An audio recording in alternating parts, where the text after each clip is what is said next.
Young Ailey readers. Harry and the Sports Competition. Jane Cadwallader. Copyright Ailey 2011. Harry and Emma are police officers. One afternoon they were both in their office. They were working. Or at least Emma was working. She asked Harry, "Have you ever heard of Jeweller Jane?" Harry answered sleepily. "It says here that robbers have taken the microfilm plans for the new R-22 rocket. She is one of the suspects," said Emma. "Ugh," said Harry sleepily.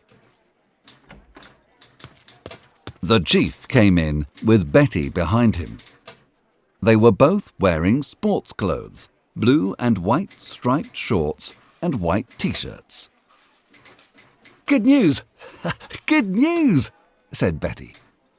"We have been chosen to go to the police sports competition this weekend. Golf, swimming, tennis. Hurrah!" Harry sat up in horror.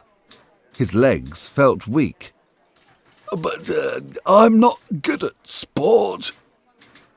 "Come on, Harry," said the chief. "A holiday will be good for you."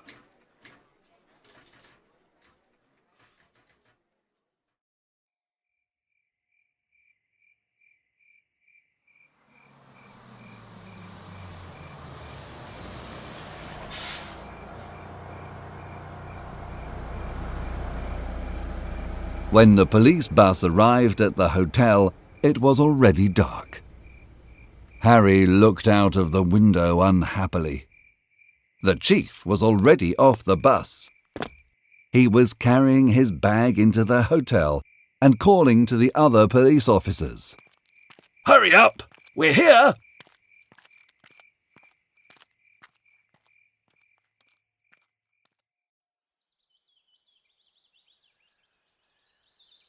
The next morning, Harry and his friends were waiting for the golf competition when they saw some people making a film. It was an advert for coconut and mango chocolate bars called Pirate Joe's. There was an actor dressed as a pirate with a silver belt and yellow tights. He was wearing a gold earring. The actress was dressed as a queen, in a silver-coloured dress, long gloves, and a necklace with a huge red ruby. She had long, curly blonde hair.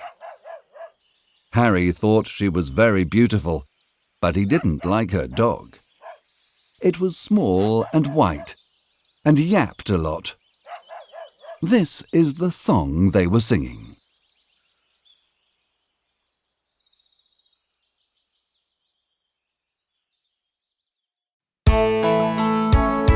When you are feeling very tired and your eyes begin to close, put your hand in your pocket and pull out a Pirate Joe's. Pirate Joe's, Pirate Joe's, they taste just like the sun. Pirate Joe's, Pirate Joe's, come on, let's try one. Pirate Joe. When you're feeling a bit bored, well now you know how it goes. Put your hand in your pocket and pull out a Pirate Joe's. Pirate Joe's, Pirate Joe's, they taste like the sun. Pirate Joe's, Pirate Joe's, come on, let's try one. Go on, try one, Pirate Joe.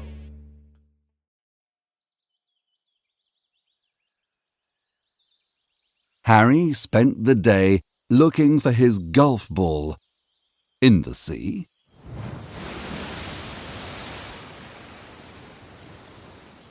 in the river under the bridge,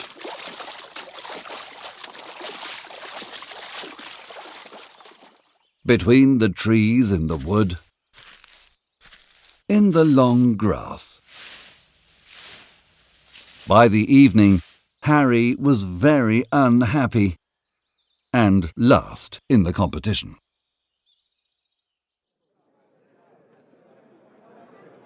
That night in the restaurant, Emma checked her emails. "Hey, listen," she said. "We suspect the rocket robbers will try to bring the microfilm into the country tonight. Please keep your eyes open."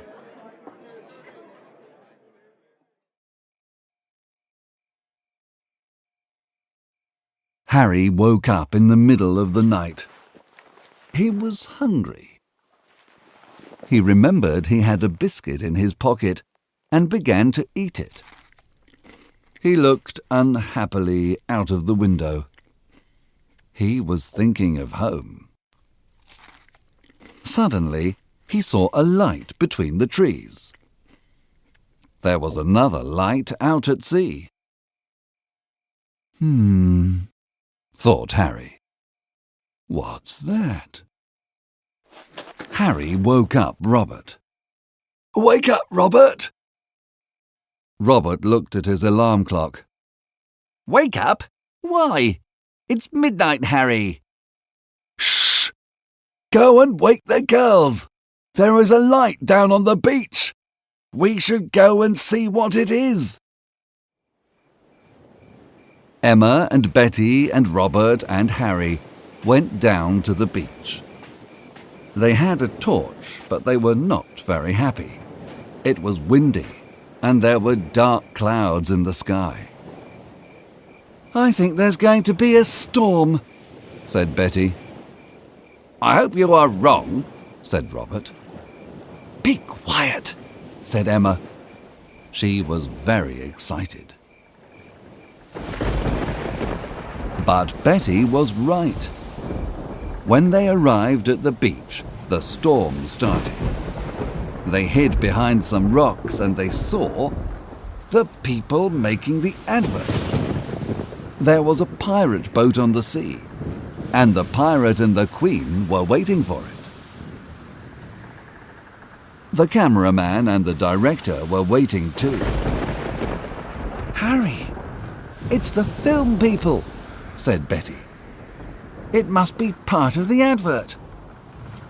Let's go back to bed before the rain starts, said Robert.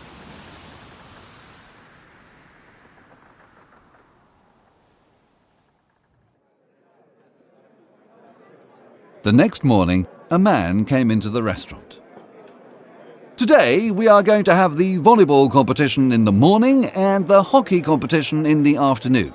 Then tonight we will have a special dinner." Harry was listening to the actress at the next table. "Stop thinking about that woman, Harry," whispered Robert. "Something is different about her," said Harry. "But I don't know what it is."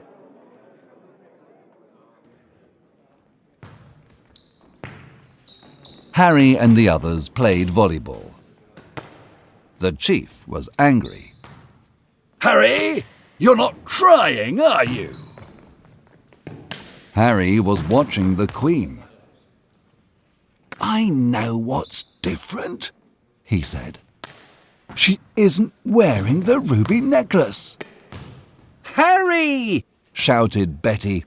"Stop looking at that woman! We're losing!"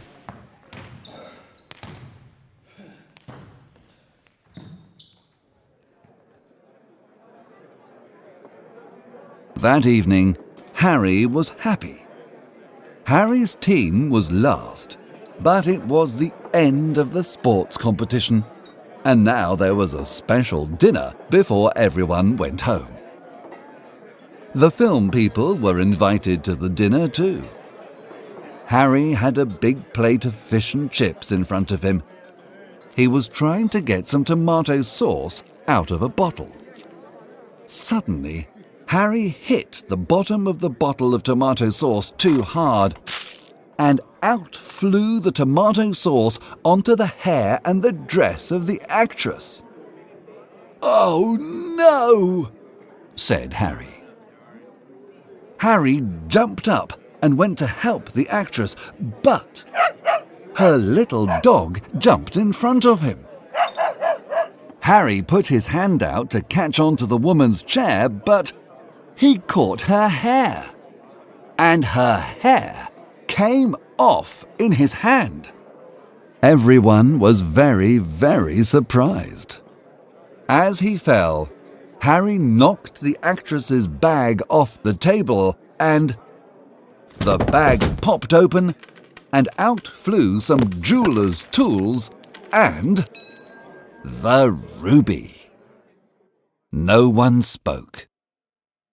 Everyone looked at the actress. It was Jeweller Jane. The woman tried to escape, but Betty and Robert stopped her. They caught one arm each. "You're Jeweller Jane, aren't you?" said Robert. "And the microfilm for the R-22 rocket is in the ruby, isn't it?" said Betty. The chief said, "Stop, police!" and caught the actor. Emma helped Harry to get up. "You're the hero again, Harry."